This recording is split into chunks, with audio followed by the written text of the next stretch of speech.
I've been using the Samsung Galaxy Z Flip 5G for almost a year now. How's the crease look? How durable has the hinge been? And how much lint has it picked up? Stay tuned. This is the second iteration of the Samsung Galaxy Z Flip line, and they've made a number of improvements.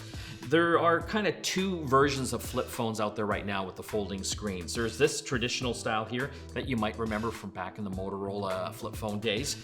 And there's also the ones that give you the extra real estate, like the Samsung Galaxy Fold and Fold 2.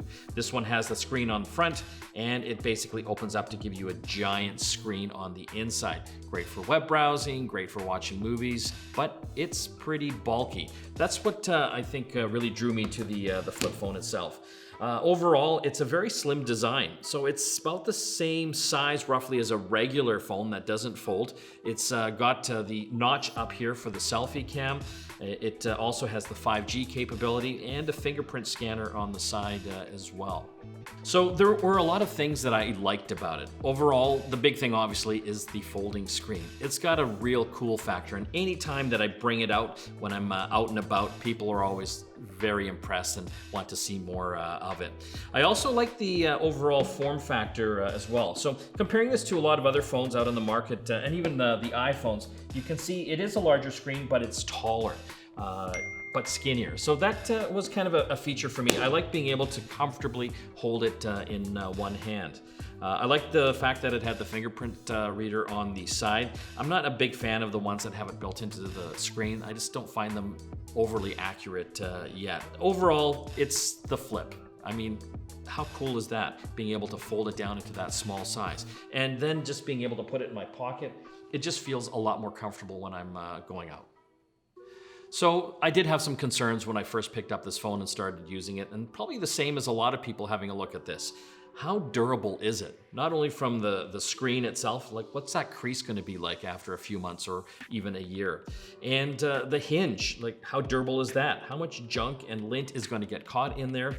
And the overall case itself. I wasn't going to put an external case on here. If you've seen some of them, they look a little crazy, and I was all about looking cool. So how is that going to wear over several months and again into the years? And finally, the camera. I use my smartphone a lot for taking photos. So, the camera is important to me. This one has the two 12 megapixel cameras on front, one wide, one ultra wide, and then a 10 megapixel selfie camera. How well will they do? Hey, we're noticing about half of you watching this right now haven't subscribed to our channel yet. Do it. We have a lot of great videos. We're always looking at the latest in tech. Make sure you also hit that little bell icon so you get notified when we have new videos. And in the comment section, tell us what you think. If there's other videos you'd like to see, give us a shout. So I've been using this on and off for the past year. It's been in my pocket. I typically carry two phones around with me.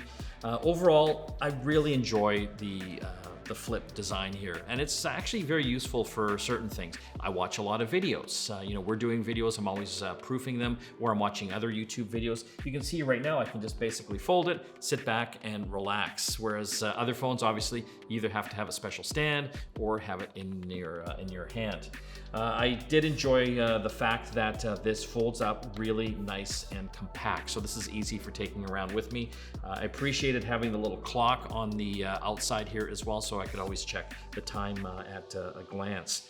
My concerns about the camera, for me it was 50-50. For overall taking pictures in well-lit conditions, I think they're fantastic. You'd be hard-pressed to tell the difference between a lot of the other flagship phones out there. What about the durability? Well, I gotta be honest, I am super impressed at how well this phone has held up. The crease itself, a lot of people always ask me, can you see the crease? Does the crease bother you? I gotta be honest, no. After a few days of using it, I didn't even see the crease anymore. A lot of times, like even now, you can see I've got kind of a dark black screen here. If you're using web pages, a lot of times it'll be a full white screen. So it's really not that noticeable. And over using it almost a year now, it's fine. It really hasn't changed that much from when I first started using it. The hinge, It's been fantastic. You know, I open and close this a lot just because I like doing it when I am using it, and it still seems to have that firmness to it. It hasn't really loosened up that much. I was really concerned about all the Pocket-Lint. You know, I keep this thing in my pocket a lot, and they've really made some improvements here. You know, I had the Galaxy Fold, the original one. That thing just seemed to suck up dust and dirt and lint, and I was constantly cleaning it. This one here, it's really pretty good. I might just have to kind of give it a quick brush, but overall that wasn't a problem for me. And as far as the speed and the battery life, I think it's comparable to most other flagship phones out there. You know, I do a lot of web browsing, a lot of email typing, and it was just as snappy as the day I got it. So not a problem. You know, I do use an iPhone. I think I've used an 11 and a 12 over the past year, and I would have to say it was just as snappy as the iPhones that I've been using. Would I purchase another one of these? It comes down to the price, right? You know, when this thing came out, it was, you know, in Canada here, over a couple $1,000s. That's a lot of coin. If this particular type of phone was down in the same range as other flagship phones, I would have to say I'd give it a go. I really like the compact size, and if they can improve the cameras on it as well, I think that would be a no-brainer for me. So, price, improve the cameras, and I think we've got a winner.